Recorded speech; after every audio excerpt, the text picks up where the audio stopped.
በየቀኑ የምንሮጠው ሩጫ ወዴት እንደሆነ አስባችሁ ታውቃላችሁ?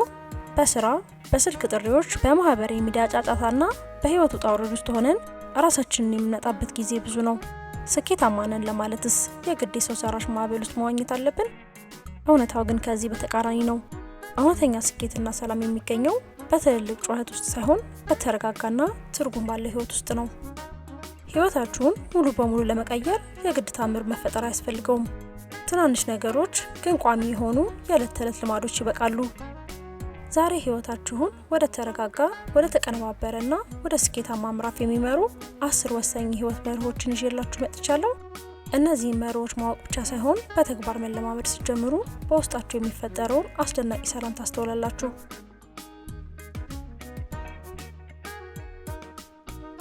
አንደኛ፣ መጽሐፍ አንብቡ። ንባብ ማለት ሌላ ሰው ህይወቱን ሙሉ የለፋበትን የተማረውንና የኖረውን ጥበብ በጥቂት ሰዓታት ውስጥ ለአእምሯችሁ የምታለብሱበት ድንቅ መንገድ ነው። በቀን 15 ደቂቃ እንኳን ማንበብ የአስተሳሰብ አድማሳችሁን ያሰፋል፣ አዳዲስ እይታዎችንም ይሰጣቸዋል። እንዲሁም አእምሯችሁ ከጭንቀት ተላቆ እንዲረጋጋ ያደርጋል።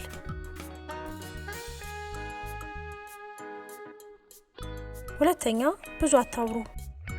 ማውራት ሲኖርባችሁ ግን ዝም አትበሉ። ዝምታ ትልቅ ኃይል አለው። ብዙ የሚያወራ ሰው ውስጥ ስህተት አይጠፋም።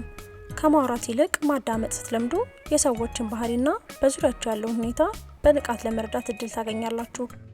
ነገር ግን ዝምታችሁ ፍርሃት እንዳይመስል ጥንቃቄ አድርጉ።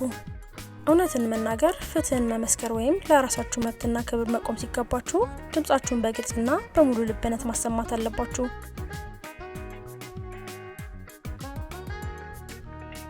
ሶስተኛ፣ ምክርና አስተያየት ለመቀበል አትፍሩ። የሰው ልጅ ፍጹም አይደለም። ማንም ሰው ሁሉንም ነገር አያውቅም። የሌሎችን ልምድ፣ እይታና ገንቢ ትችትን ለመስማት ዝግጁ መሆን የእድገታችሁን ፍጥነት ያፋጥነዋል። ትችትን እንደ ጥቃት ሳይሆን ራስን የምታሻሽሉበት ነፃ መማሪያ አድርጋችሁ ተቀበሉት።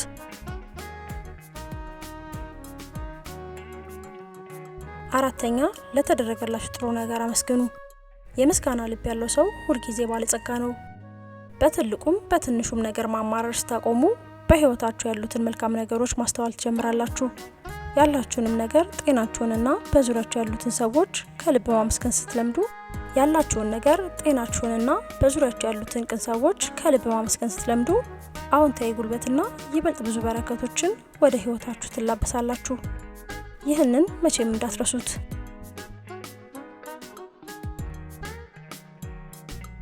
አምስተኛ፣ አዲስ ቦታ ሂዱ።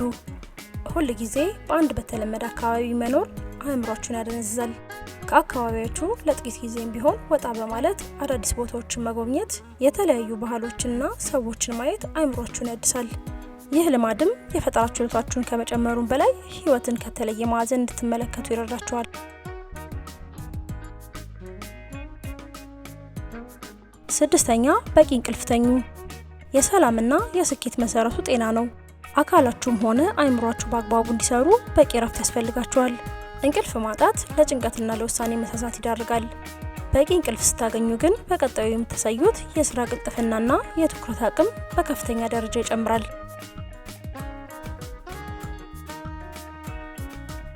ሰባተኛ፣ ከየወሩ ገቢያችሁ ላይ ቆጥቡ።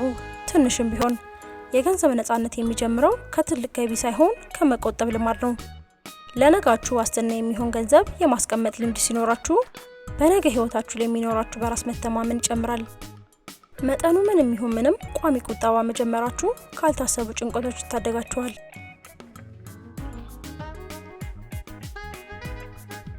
ስምንተኛ፣ የማታውቁትን ነገር ጠይቁ። አለማወቅ ስህተት ወይም ነውር አይደለም። አለማወቅን ደብቆ በመሮጥ በጥፋት ላይ ጥፋት መጨመር ግን ነውር ነው። የምታከብሩትን፣ የምታደንቁትን ወይም በማታውቁት ዘርፍ ላይ የበለጧችሁን ሰዎች ለመጠየቅ በፍጹም አትፍሩ። መጠየቅ የጥበብ መጀመሪያና ወደ እውቀት የምትንደረደሩበት አጭር መንገድ ነው።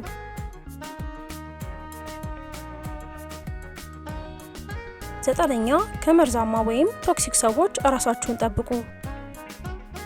በዙሪያችሁ ያሉ ሰዎች የህይወታችሁን ጥራት ይወስኑታል። ሁል ጊዜ የሚያማርሩ፣ ጉልበታችሁንና ተስፋችሁን የሚሰርቁ እንዲሁም ስኬታችሁን የሚመኙ ሰዎችን መለየትና ከእነርሱ ርቀታችሁን መጠበቅ አለባችሁ።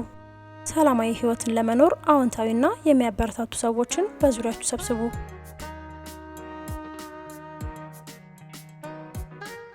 10ኛ ጊዜያችሁን በአግባቡ አስተዳድሩ።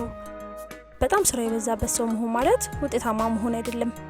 ህይወታችሁ የተረጋጋ እንዲሆን ቅድሚያ የምትሰጧቸውን ነገሮች ወይም ፕሮፐርቲስ ለዩ።